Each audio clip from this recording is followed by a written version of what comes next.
Здравейте от моя YouTube канал. В момента ще ви покажа на кухня, която вече е на повече от 5-6 години, която реално няма LED осветление.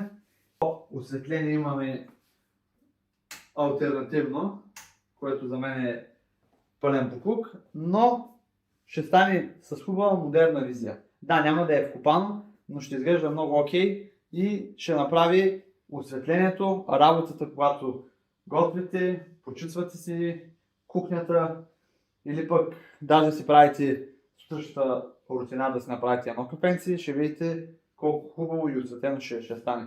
Да започваме и ще ви кажа колко лева са всичките материали. Така, започваме.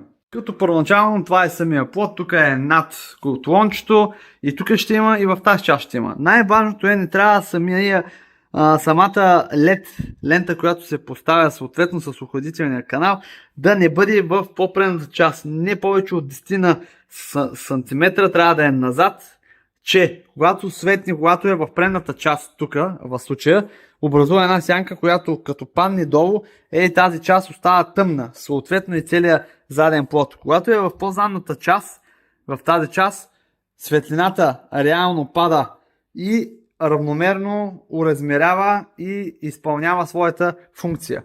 Като LED профили има най-различни. Има вкопани, които в вече направена съществуваща кухня, да вкопаете такъв вид профил е много труден. Не че е невъзможно, махате шкафчетата, водите го с специалния инструмент тип фреза, който копае канали, прави се, но това отнема много дълго време, първоначално.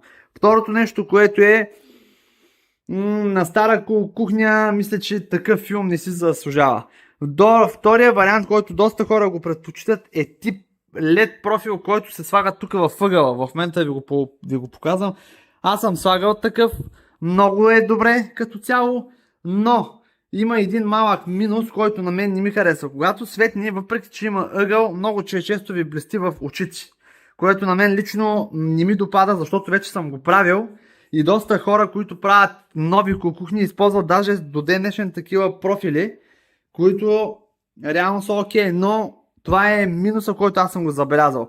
Профил, който се слага в тази част, не ви свети в очите, а директно пада светлината долу и прави невероятна осветяемост. Докато този, който споменах е на ъгъла, даже ще се постарая да ви сложа една снимчица да видите за какъв тип става дума, докато го говоря в левия или в десния ъгъл, да разберете за какъв профил става на въпрос.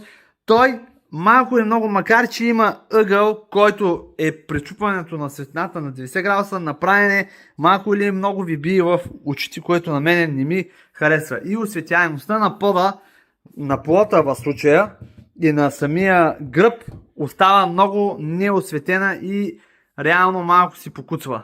Така че започваме с материалите. Като цяло за инструментите, може би ще ви трябват няколко отверчици, евентуално, или другия вариант е, можете LED лентата и самия профил на LED лентата да го залепите с ето такъв вид двойно залепваща лента, без значение от марката, без значение абсолютно на нищо не правя реклама, просто такива неща съм закупил.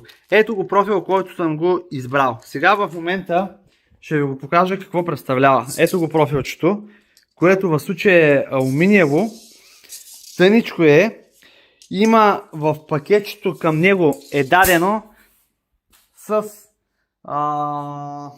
да ви го покажа, с пакетче, което има тапички за двата края, съответно има и едни тип скобички, които можете да ги използвате вместо да слагате двойно залепващо, което също е вариант. Но много често при тези скобички, които се използват, някакъв път се образува един лек луфт между самото ПДЧ, самата дъска и самия профил, който на мен много често не ми харесва, докато примерно с двойно залепващо е много по-добре. Там пък има минус, ако ви е накачено с двойното залепващо, може лентата ви да падне, което пак не е окей, тъй че плюсове и минуси има. Сега започваме с направата. Първоначално ще кажа колко лева струват тези материали. Двата профила съм ги закупил без реклама от голяма верига, която реално не бяха и на промоция. По 10 лева някакви стотинчици е бройката. Двата профила са ми 20 лева. Това тиксове е около 7-8 лева двойното подлепващо. Трафа, за съжаление, нямаха по-малък, макар че моето разстояние не е повече от 3 метра. Това нещо като захранване може да захрани повече от 5 метра. Реално. Но за мое съжаление просто нямаше друг и не ми се обикаляше. LED лента купих максимално най-мощната, която може да съществува. Реално 18 вата. Защо купувам най-мощната? Защото искам да е осветено и да се вижда превъзходно. По-мощна реално нямаше. За лентата, между другото, съм обикалял един кабел, който цената му я пише 5 лева.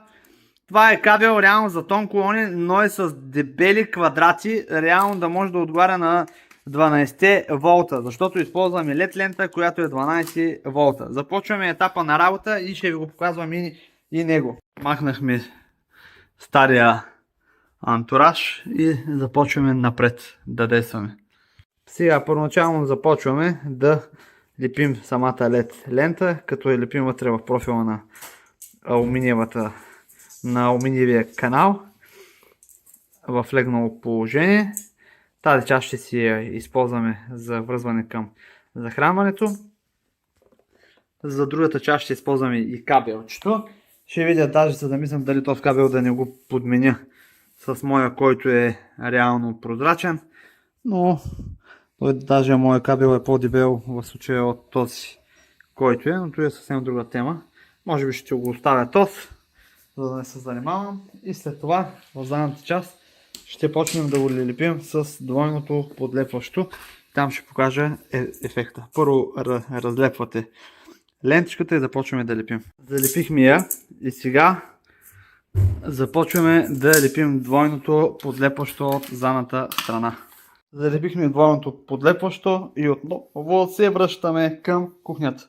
Трябва да прегледаме къде в случая ще ни бъде най-удобно да направим дупчица, за да може да разположим самия LED канал. Като тук реално вече имаме една, но нея няма да я използваме. Някъде в този край ще я направим, за да не може самия траф да бъде в тази част и да не пречи реално на чашите, съдовете, които се поставят. И така да започваме. Правим връзването, като по схемата имаме L, N и реално заземяване или защита. N ни е нулата, L ни е фазата. И за де-факто заземяването винаги е жълто или жълто за зеления кабел. Следващия ни етап е копченци. Аз съм избрал такова копче, има най-различни видове прекъсвачи, включително и такива, които са със сензора, така като се бубутните ръчичката и светват и изгасват. Но аз си избрах по-опростения вариант копче, което е не повече от 3-4 лева. Започваме с тази част, където тук ще пробим една тупчица, вече я пробихме.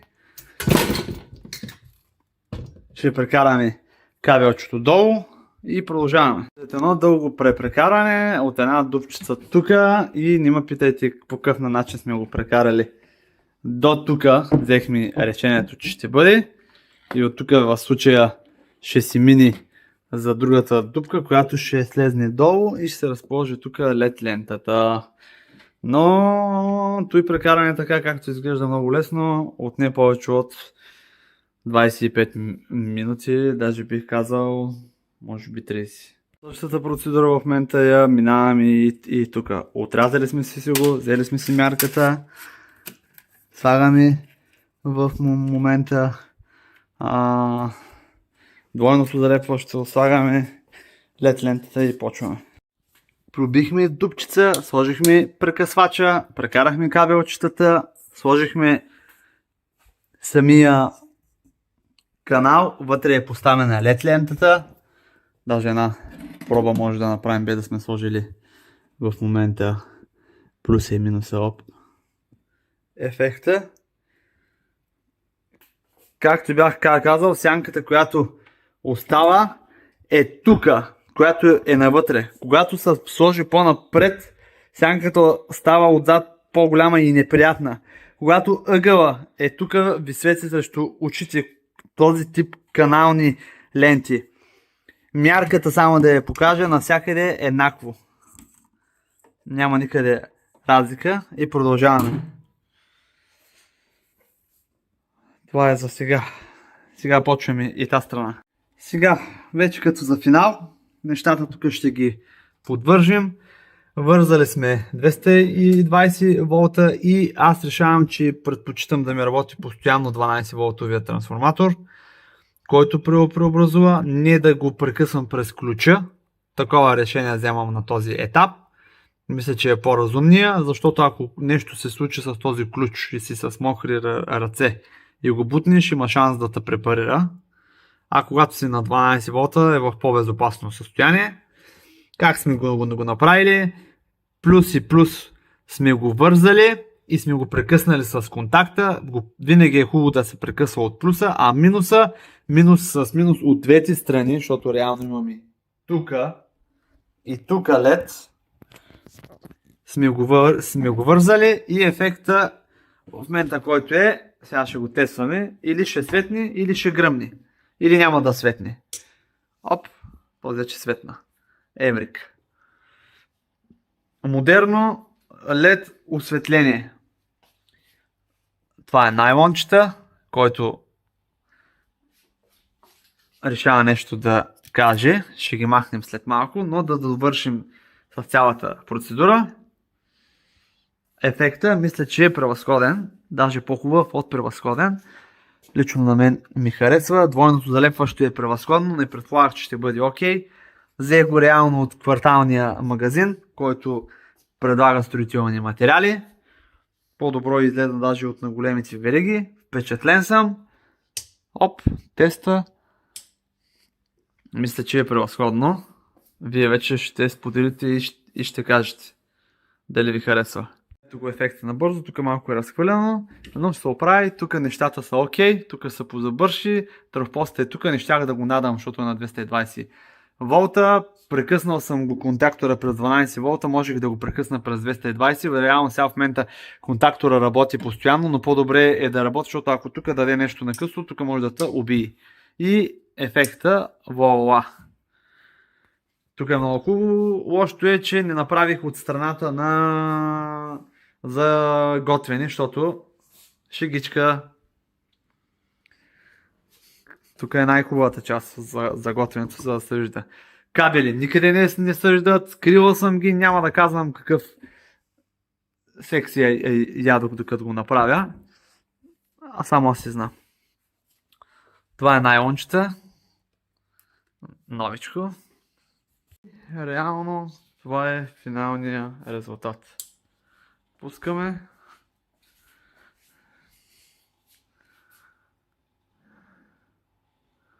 Ето го и финала. Изглежда според мен много добре. Бих казал превъзходно. Не знам дали ви харесва. Но според мен стои доста добре.